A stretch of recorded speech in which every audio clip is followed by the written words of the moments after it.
Salut à tous, bienvenue dans le podcast numéro 1 dans le monde sur YouTube, en France et en Europe.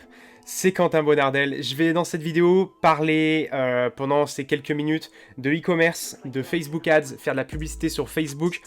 Parce qu'il y a beaucoup de gens en fait qui pensent bien faire, qui font des choses, qui testent des choses parce que certains gourous leur ont dit qu'il fallait faire ça, parce qu'ils ont vu quelque part qu'il fallait faire ça, ou parce que Facebook parfois même leur a indiqué de faire ça. Et malheureusement, en e-commerce, vous vous trompez. Dans 90% des cas, vous n'insistez pas assez là où ça fait mal. Et je vais vraiment tout expliquer. L'idée, c'est clairement de comprendre que ce qu'on vous dit parfois, il ne faut pas forcément y croire. Et notamment ce que vont dire les gourous ou les personnes qui vont essayer de vous vendre des formations sur dropshipping ou peu importe. Forcément, ils vont dire des choses pour essayer de vous vendre plus facilement la formation. Et après, derrière, on se rend compte que finalement, ça fonctionne pas si bien. Et moi, j'ai aucun mal à vous dire réellement la vérité. J'ai dépensé des millions, j'ai des centaines de milliers d'euros. Je pourrais même pas te calculer tout ça, tellement j'ai eu de clients. J'ai fait des stores moi aussi. Sur Shopify, je connais très très bien le e-commerce. Et en fait, voilà. Ce qu'il faut comprendre, c'est que ça remonte à quand la dernière fois où tu as vu une publicité sur Facebook ou sur Instagram et tu as acheté tout de suite. C'est-à-dire elle est apparue dans ton feed d'actualité, tu as cliqué sur la pub et tu as acheté tout de suite dans la foulée. Ça remonte à quand? La réponse c'est sûrement il y a très longtemps, il y a des années, quand c'était les débuts de la publicité sur Facebook, ou que vraiment le produit t'intéressait et que c'était vraiment incroyable et que c'était une occasion en or, une offre unique. Et dans ce cas-là, en fait, t'as peut-être acheté tout de suite, mais environ dans 60% des cas, il faut comprendre que les gens n'achètent pas tout de suite. On va dire qu'environ 40% de l'audience, et ça va dépendre des audiences, me faites pas dire ce que j'ai pas dit. Ça va dépendre des audiences, bien évidemment, ça va dépendre des cibles. Mais en général, voilà, en moyenne, après tous les budgets que j'ai dépensés, je vais faire une vente à froid comme ça, en one shot, tout de suite dans la foulée, une fois. Dans 40% des cas. D'accord ? Ce qui veut dire que dans 60% des cas, je perds des gens. C'est-à-dire que 6 personnes sur 10 vont voir ma publicité, vont cliquer, vont voir le produit et vont pas acheter tout de suite. Et donc en fait, je m'assois sur 60% des gens qui visitent le store. On parle de e-commerce. En B2B, c'est exactement pareil. Même en lead gen sur du B2C, c'est exactement pareil. D'accord ? C'est très rare de créer tout de suite une pulsion chez quelqu'un qui va voir votre publicité. Et encore, Facebook, des fois, fait de la répétition sur cette même publicité pour pouvoir obtenir un lead ou une vente. D'accord ? Mais ça va marcher que sur 40% des gens à l'heure actuelle. Au début de Facebook, tu mettais une paire de chaussettes en carrousel, ça partait. Forcément, il y avait plus de demandes que d'offres. Désormais, il y a beaucoup de publicité. Les gens ont vu 40 fois les produits de vos concurrents. Et dans 40%, dans 60% des cas, ils ne vont pas acheter tout de suite. Et ça, je m'en suis rendu compte petit à petit. Et j'ai adapté mes stratégies avec mes clients et j'ai fait certaines choses que je vais expliquer tout de suite. Ce qu'il faut comprendre, c'est que du coup, maintenant, à froid, on peut miser sur 40% des personnes. D'accord ? 40% des gens vont acheter à peu près tout de suite. L'idée, c'est maintenant de se dire comment faire pour s'attaquer maintenant au gros du marché, c'est-à-dire aux 60% de personnes qui ont soit pas cliqué sur la publicité, qui ont cliqué mais qui ont vu le produit mais qui l'ont pas ajouté au panier, ceux qui l'ont ajouté au panier et qui sont partis, et ceux qui ont initié le paiement, qui sont partis avant. Et voilà, ça fait toute une grosse partie de l'audience, je dirais même plus, ça fait même plus de 60%. C'est énorme. Mais je parle déjà des 60% de gens qui vont pas acheter tout de suite. C'est, on va dire, le gros du marché.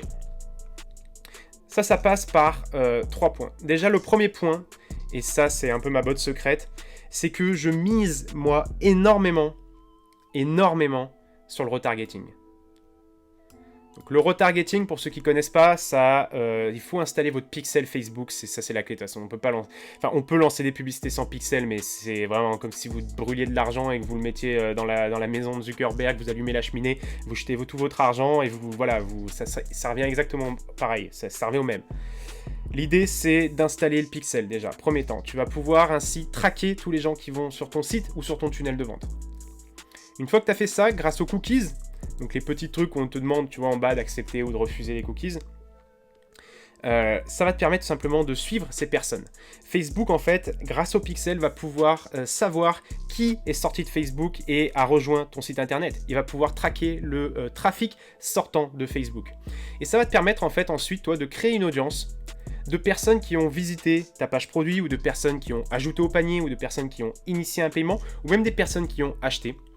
Tu vas pouvoir créer des petites audiences. Tu vois, par exemple, l'audience 1, ceux qui ont ajouté au panier, ou l'audience 2, ceux qui ont simplement vu le produit, ou l'audience 3, ceux qui ont initié un paiement, etc., etc. Ça, dans la plupart des cas, je vous apprends rien, mais il y a peut-être des novices qui nous regardent. Avec le retargeting, l'idée, ça va être tout simplement de miser à fond là-dessus. Les gens ne font pas assez de retargeting. Et encore une fois, si vous ne faites pas de retargeting, vous vous asseyez sur 60% des gens. Parce que les gens ont besoin qu'on revienne vers eux, ils ont besoin qu'on les recontacte, ils ont besoin qu'on insiste parce que la nature humaine est faite de manière à ce qu'on n'ait pas envie de prendre de décisions. Les gens n'aiment pas prendre des décisions. D'accord ? Toi qui me regardes, t'aimes pas prendre des décisions. Et c'est pour ça qu'il faut faire du retargeting. D'accord ? Donc ce qu'on va faire, c'est qu'on va venir le segmenter. On peut faire une audience des gens qui ont visité la page produit, une audience des gens qui ont ajouté au panier et une audience des gens qui ont initié un paiement, par exemple. Et donc, c'est 3 types de personnes différentes parce qu'elles sont allées dans 3 endroits, elles sont allées plus ou moins profondément dans ton tunnel de vente. D'accord ? Il y en a qui sont restés en surface, ceux qui ont simplement vu la page produit. Il y en a qui ont ajouté au panier, ils sont un peu descendus. Il y en a qui ont initié le paiement. Et puis, il manque cette dernière étape de l'achat. D'accord ? Et c'est ici qu'on veut les emmener. Et le problème, c'est qu'ils ressortent du tunnel. Il y a des fuites.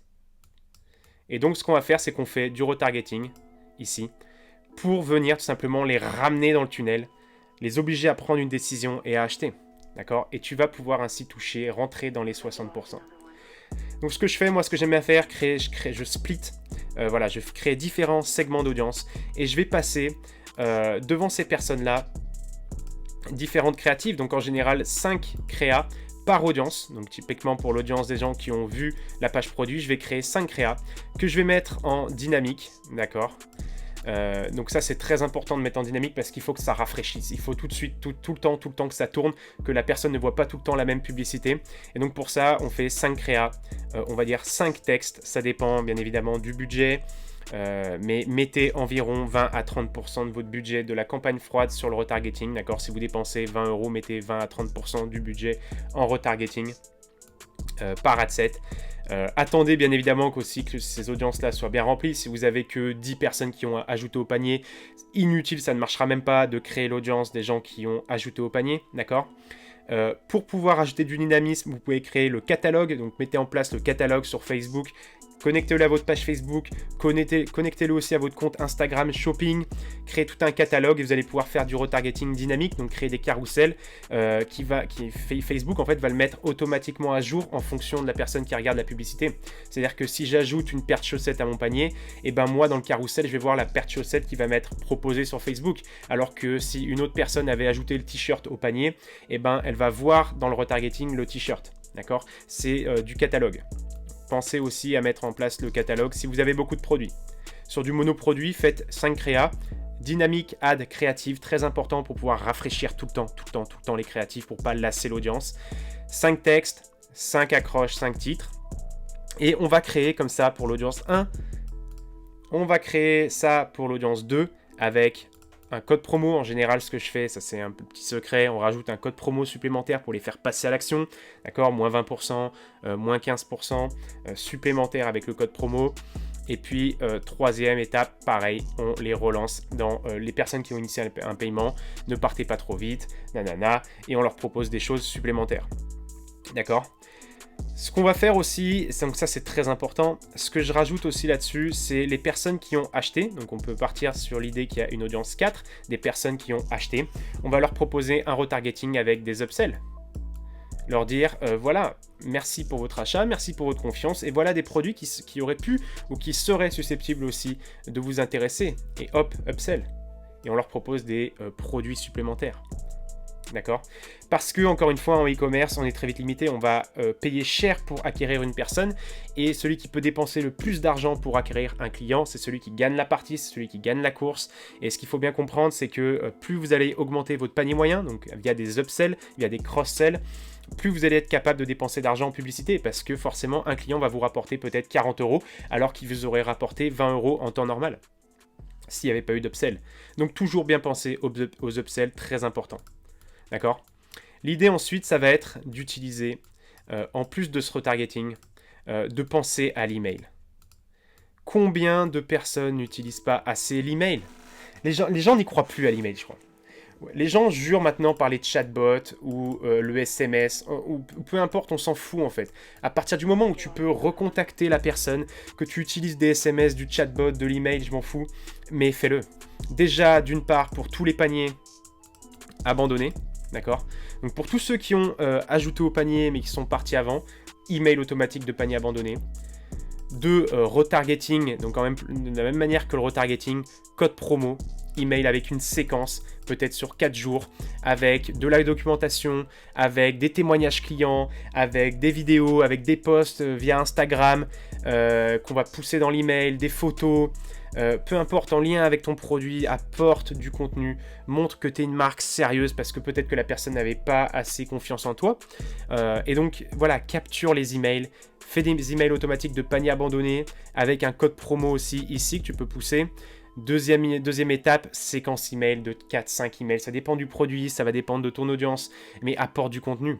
Un peu comme un blog. Si tu crées des articles de blog, bah c'est le moment aussi de le pousser dans l'email. Envoie des campagnes email. Ça marche, ça cartonne. D'accord? Ça marche très très bien de faire des emails. Si tu utilises des chatbots, c'est très bien aussi. Tu vas pouvoir te vanter d'avoir des meilleurs taux d'ouverture. Finalement, on se rend compte que, ok, tu as des super taux d'ouverture, des super taux de clics, mais forcément, des fois, ça rapporte pas plus d'argent que l'email. D'accord, l'email, ça reste la valeur sûre. Le SMS, à chaque fois que tu vas envoyer des SMS, ça va te coûter. Derrière, ça peut être intéressant aussi pour certaines campagnes marketing, un peu moins en panier abandonné. Le SMS, hein, on est plus même quasiment que sur des campagnes marketing ponctuelles, typiquement solde d'été, code promo, voilà, des choses comme ça, temps fort. Donc tout est temps fort en SMS, mais capitalise sur l'email. D'accord ? À l'heure actuelle, celui qui ne fait pas de retargeting, qui ne fait pas d'email, je me demande comment il peut maintenir à flot son site e-commerce. Parce que franchement, uniquement chercher à pousser un produit sur Facebook Ads et espérer faire des ventes tout de suite, sinon c'est mort et on perd la personne, c'est le meilleur moyen pour se planter. Parce qu'encore une fois, il faut être capable de dépenser un maximum d'argent par client. Voilà pour cette vidéo, restez connectés, n'hésitez pas à vous abonner, à liker, à commenter, et puis on se retrouve bientôt dans une prochaine vidéo. Bye.